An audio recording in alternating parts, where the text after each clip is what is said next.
Hello po mga ka-viral and welcome back again to this YouTube channel. Latest update na naman tayo ngayon. Senado nagulat sa biglang desisyon ng Supreme Court. Senado ay maaaring bubuwagin ng kataas-taasang hukuman. Nagiging sentro ng kontrobersiya ngayon ng Senado hinggil sa naging pasya nila sa impeachment against VP Sara Duterte. Noong ipinabalik ang articles of impeachment sa Kamara na tinawag na motion for remand na sinang-ayunan ng 18 mga senador, ay marami ang umalma at kinwestiyon ang naging desisyon ng Senado bilang impeachment court. The question of impartiality had been raised dahil ayon sa mga legal luminaries at legal experts ay hindi naging patas ang ilang mga senador sa pagtalakay sa nasabing impeachment. Ito'y dahil sa may mga nag-motion to dismiss the impeachment. Ilang mga senador din ang tumangging manumpa at magsuot ng impeachment robe. Napag-alaman din na may ilang mga senador na sumunod pa kay VP Sara Duterte sa ibang bansa kahit mayroong kinakaharap na talakayan sa impeachment. Ayon sa mga legal experts, this could be a ground for grave abuse for discretion kung mapatunayan dahil sa lantarang pagiging one-sided or biased ng mga ito. May mga nagbungkahi pang dapat they should inhibit themselves or recuse as an impeachment judges. Samantala, Senate President Escudero ay hindi nakaligtas din sa matinding pambabatikos ng publiko na pabor sa impeachment. Anila ay lantarang dinidelay nila ang impeachment. Mas naging matindi pa ang isyu nang magsalita si Escudero na the impeachment case could be dismissed if majority of the senator judges in the 20th Congress agree and vote for the dismissal. Na inalmahan ng mga taga-kongreso na mga prosecutors. To them, dismissal without trial is unconstitutional.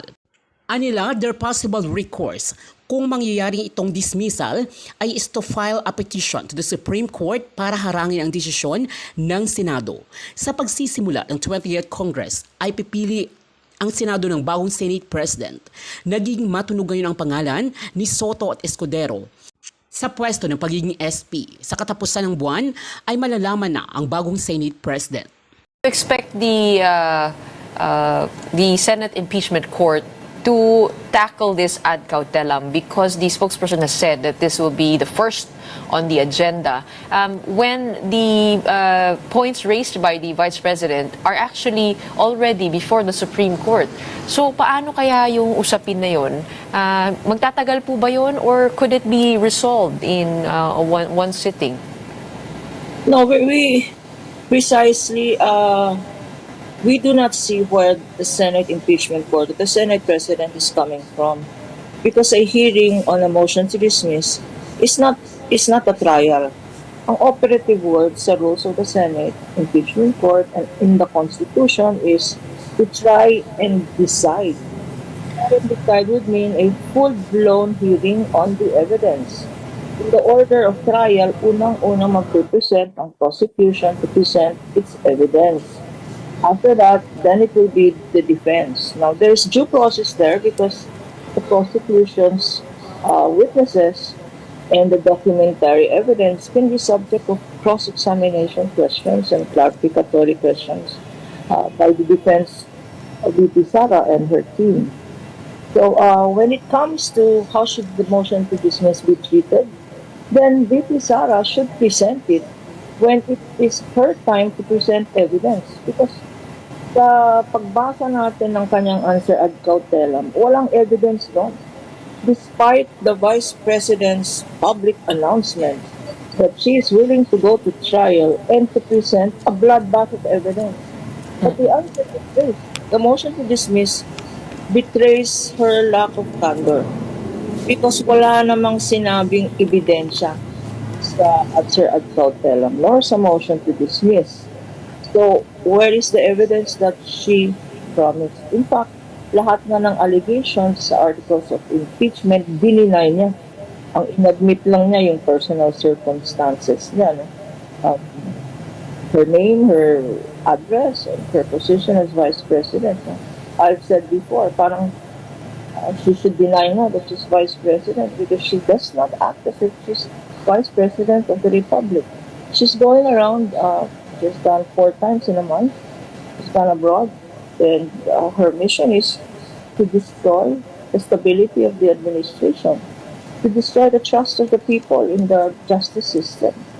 Is that what a vice president should do? That's not her job description, unless she already deems herself as the designated survivor, which she has claimed. You also mentioned the Vice President Defense Panel appealing for a hearing on affirmative defense. Ano po ibig sabihin nun? Kasi pag ginugal niyo po yung ibig sabihin nun, it would negate the plaintiff's claim even if the defendant's actions are admitted or proven. The defenses are presented in the defendant's answer to the initial complaint. Parang this is tackled especially if they are grounds for dismissal. Kumbaga parang tama po ba yung pagkakaintindi ko na this is the attempt to nullify the whole thing in the first place kahit na guilty o hindi guilty yung defendant? Ang And is that sinasabi legal? hearing on the affirmative defenses precisely parang continuation ito ng ginawa ng impeachment court nung 19th Congress, no. Pinagdebatihan yung motion to yung dismissal ng impeachment complaint by resolution initiated by Senator Judge Bato. When that didn't fly, nag-amendment. Yung amendment hindi rin napasa. So, ang nangyari dyan, it got whittled down to a resolution of the Senate Impeachment Court requiring two things from the House. No? Sa order nila, sabi nila, without dismissing or terminating the impeachment case, it ordered the House, number one, to certify that all the requirements of the Constitution and the rules and the one-year ban rule has been complied with. And secondly, that the 20th Congress, which started yesterday, should certify that it will continue with the impeachment complaint. No? So, ang mangyayari dito, ang pino-foresee natin is it will follow the same mode or the same strategy to delay hearing, trial and hearing and presentation of evidence forthwith because pag hearing on the affirmative defenses, uunahin nila, sasabihin nila meron kaming prejudicial issue dito, which is the issue of jurisdiction. So kung they have the required number of votes, yun ang uunahin. Again, tatagal ang discussion dyan. Ano? There will be all sorts of opinions being weighed in. So, madidelay na naman ang trial. And the danger there is if there is enough votes. Kasi sa impeachment case, 2/3 vote ang kailangan to convict or to acquit. Pag mere motion yan, if it is a motion presented to the impeachment court, hindi kailangan ng 2/3. Kailangan lang ang 1/2 plus 1. So, majority vote yun. And by a majority vote, if that is granted by the impeachment court, the dismissal on the grounds of jurisdiction or pendency of the case in the Supreme Court, then it would have achieved its objective of not presenting any evidence in a full-blown trial. We think that that is contrary to the rules of the Senate and contrary to the Constitution. Ang dismissal ng complaint or articles of impeachment even before trial has started. Well, if this reaches a dismissal, Attorney Bukoy has already said that it would probably lead to a constitutional crisis. If this is a petition for certiorari with mandamus is submitted to the Supreme Court, what if the Senate does not follow a Supreme Court order? What's left to do? No, the Senate, we have three branches of government. No? The judiciary, the legislative, and the executive. And precisely, there is separation of powers to serve as check and balance. Now, when the Constitution says that it is the Senate which is the sole judge in an impeachment court, the Supreme Court cannot intervene. The Supreme Court cannot say, no, you cannot try the impeachment case. The only time that the Supreme Court can intervene under the Senate impeachment rules and under the Constitution is under what we call Rule 65 certiorari when there is grave abuse of discretion. Pag wala namang grave abuse of discretion ng Senate acting as an impeachment court, hindi naman pwedeng i-dismiss outright or i-grant ng Supreme Court because that will be intruding into the exclusive power of the Senate impeachment court to try and decide cases. It would be as if the Supreme Court decided, substituted the sole authority of the impeachment court. That should not happen, and knowing that we do have a rule of law, it will not happen that a constitutional crisis will result because we are a country that follows the rule of law.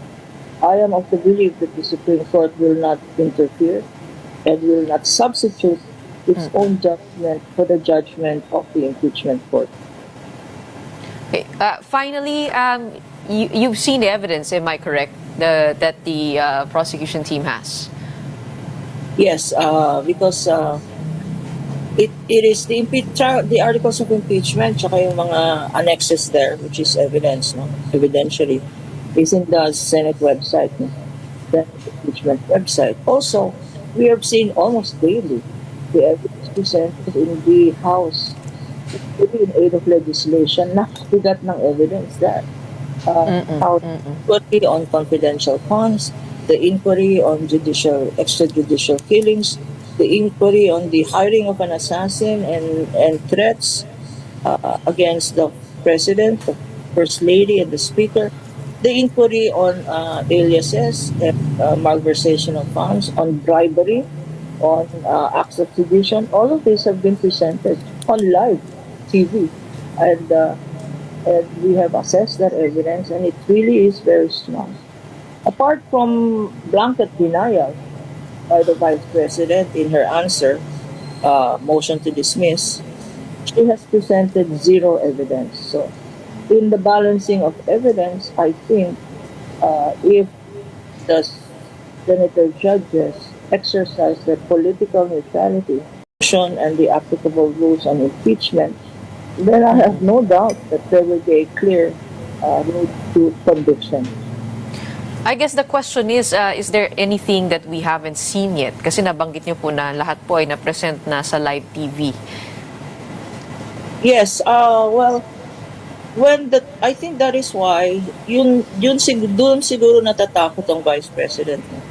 Because pag trial na yan, all the modes of discovery are available. Ano yung modes of discovery? Pwede magpasabina. You can subpoena her bank accounts, no? Because her salary does not reflect her bank accounts.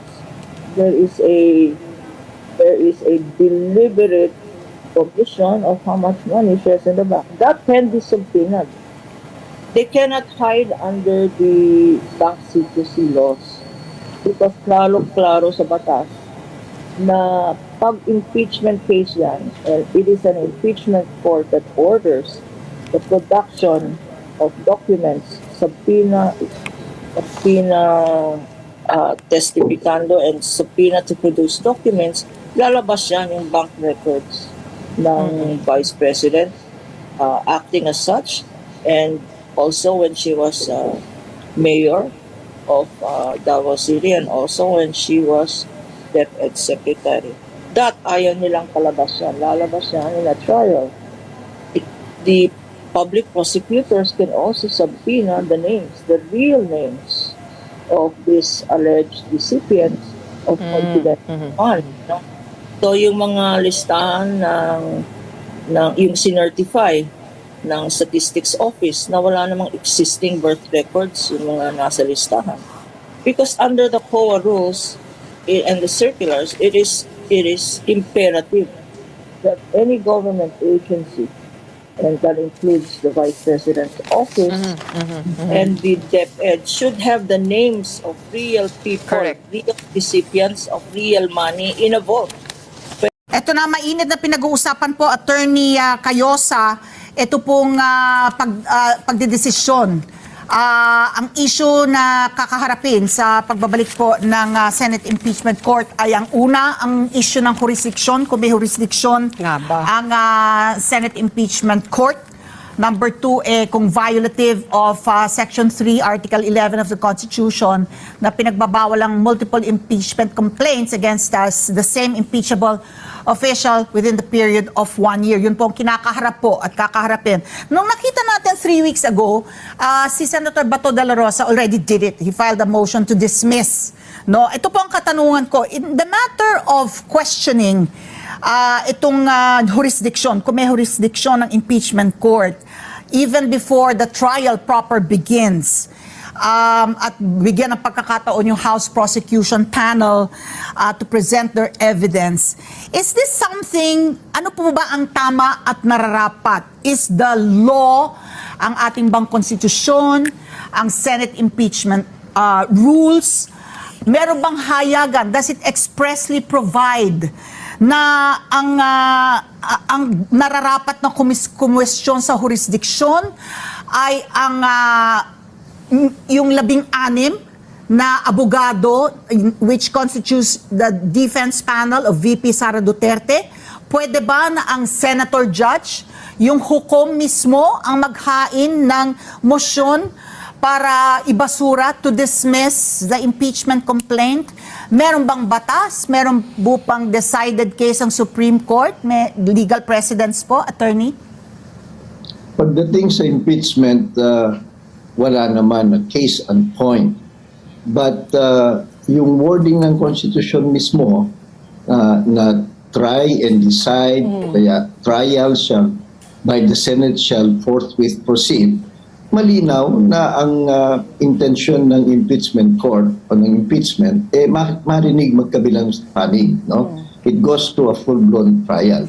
But it is also the right of the respondent to raise issues of jurisdiction. Mas tama ho na yung magre-raise ng questions of jurisdiction yung partido, yung nasasakdal. Wag ho yung mga quest kasi pretty obvious naman, common sense at elementary fairness. Kung ikaw ang hukom, huwag kang mag-abogado para sa kanino mang panig. Diba? Nasa gitna ka lang dapat. Malinaw ho yan sa Senate Rules of Impeachment that when the senators sit as senator judges, they are supposed to set aside their political affiliations. So, hindi ho tama yun, procedural at improper yung isang senator judge mismo ang magsasabi in motion to dismiss. They should leave that to the respondent. Oo. So, Attorney Cayosa, I think another issue that has not been resolved, if it's going to be tried 19th Congress or tatawid na po ba sa 20th Congress, yung issue na ba yun, ano na po, klaro na ho ba? Sino ba ho talagang mga uupo na mga senator judges? Is it the 19th Congress senators or is it going to be the 20th Congress senators? But i-clarify lang natin, nagsimula na ho yung impeachment. Sa Congress, opo. The Senate as an impeachment court has already acquired jurisdiction.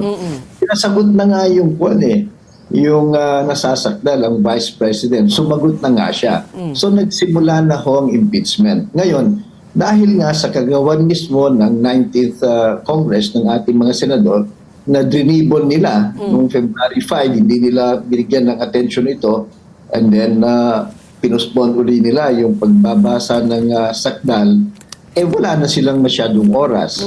So, malinaw ho naman sa jurisprudence, sa records of the Constitutional Commission at saka sa wording ng Constitution mismo, na tuloy-tuloy itong impeachment court kahit may papasok na bagong kongreso. So malinaw, wala na ho dapat duda dyan. Nagkaroon lang dyan ng kaguluhan. Nung meron ilang senador, nagpa-trial balloon na hindi daw pwede yan. So these are just their opinion.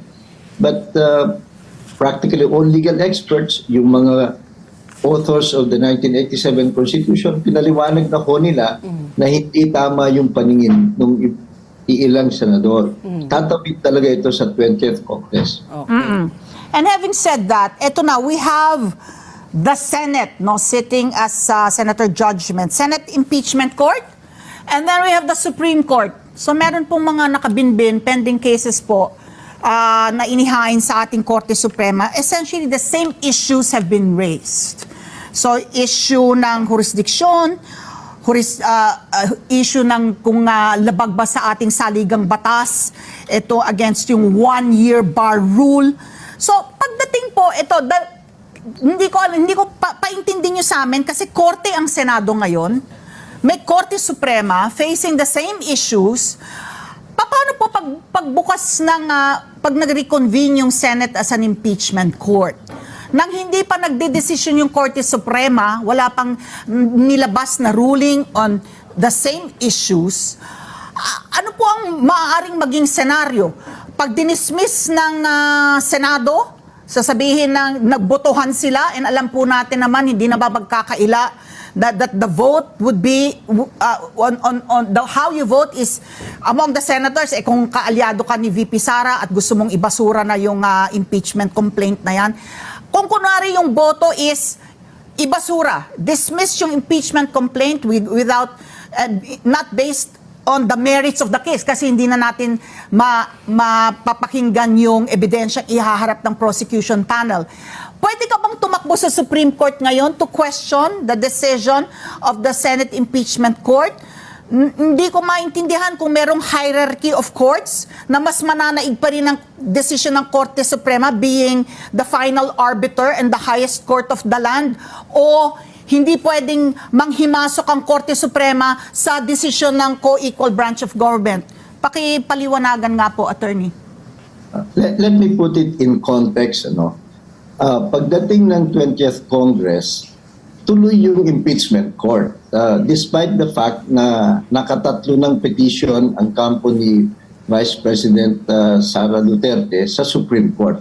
The pendency of the cases before the Supreme Court does not affect yung jurisdiction at saka the power of the Senate to proceed as an impeachment court. Pagdating ho kasi sa impeachment, the Senate is the supreme judge. Yung anong desisyon nila dyan, guilty or not guilty, hindi ho pwedeng i-appeal yan sa Supreme Court. Walang jurisdiction ng Supreme Court. Okay? So, dapat malinaw po yan. So, hindi rin tama kung meron na naman dyan mag-motion na isang pro-Duterte senador sasabihin, I move to we postpone the hearing kasi out of respect for the Supreme Court kasi wala pang desisyon. Maling-mali ho yun. Magiging prosecutor, magiging soon-to-be prosecutor kung hindi po ma-dismiss yung kaso bago mag-trial. Pwede ba yun? Pwede kasi yun ang sinabi ngayon ni Senator Win Gatchalian na baka nga daw pagbotohan ng mga senators yung case to dismiss. Pwede ba yun? Hindi ho pwede yan. Kasi ano pa bang yung pag-uusapan nila dyan? I mean, nag-file na ng verified answer, nag-file na ng reply, and therefore, nag-join na yung issues. Yun ang tinatawag na joinder of issues. So it's already ripe for trial. Kasi yung mga determination ng mga form, sufficiency in form and substance, ay nandun yun sa House of Representatives. So nakita nila, na ano na nila yan, na verify na nila yan, na niguro na sila, na sufficient yung complaint, sufficient yung articles of impeachment. Ngayon naman, kung ano pa yung mga i-raise nila, yung mga jurisdictional issues, I don't think sa level ng impeachment court, ay pwede nilang i-consider at this point. Because try and decide. Ang kanilang mandate is to try and decide. Now, they have a pending petition anyway with the Supreme Court. But in the absence of a temporary restraining order, walang makaka-delay dapat, wala dapat magiging impediment or hindrance sa pagtuloy-tuloy ng Pero Congresswoman, may motion daw kasi to dismiss. Meron daw kasi motion to dismiss, so pwede nilang pagbotohan yon. Well, yung motion to dismiss, they can of course look at it, and they can of course, try to issue a ruling on that. Pero hindi pwedeng dismissal, hindi pwedeng grant. Ang pwede dyan, ino-note lang nila, duly noted. may ganyan mga resolution duly noted. Kasi nga, hindi pwede, the very idea of dismissal without first seeing and looking and evaluating the evidence is not contemplated in the Constitution. Congresswoman, when I interviewed you for Long Take a couple of weeks ago, at that point in time, di pa po kayo na-invite to join, formally, you haven't joined formally the prosecution panel, so you haven't seen the actual evidence. I know it's just day one, Up to pero... now. Yes, you haven't... up to now, I have not been invited yet. Okay. So to any formal meeting of the panel. Yes. So you haven't seen the evidence either? They already forwarded the records. I've perused over it. I've started to study that, and so I'm just waiting for an advice or for the notification from the panel na pwede na akong mag-participate in the preparations, in the meetings. But wala pa ho at this point. Okay. Yes. Ma'am, the second order issued by the Senate Impeachment Court is for the 20th Congress to certify that it is still interested in pursuing yung impeachment trial po. I'd like to toss you a hypothetical lamang. What if, for some reason, for any reason, by the 28th or the 29th of July, Congress votes not to pursue the trial? What happens then? What happens to the articles of impeachment? What happens to what was forwarded by the 19th Congress? And so on and on. Because this is all, I suppose, uncharted territory. But, what happens then to all of that? Well, of course, there's always a remedy. Your question is about what if trial does not proceed? What if the impeachment court dismisses the case? Is that the ma'am. question? No, ma'am. What if the impeachment court is asking the 20th Congress, the incoming Congress, Yes. to certify it is Yes. still interested in pursuing the impeachment trial? That's their second order. The first order was complied with already, which was a certification that it was constitutionally the impeachment was constitutionally sound. So the second was for the 20th Congress to express interest in pursuing the trial. But what if, for any reason, the 20th Congress majority, they decide, they vote na, no, we're not interested anymore because, for example, baka nagbago yung ihip ng hangin sa politika, baka nagbago yung mga alyansa. That's one month from now. Yeah, okay. That scenario to me is most unlikely. Although in this, in the kind of climate that we have, it's not really completely impossible.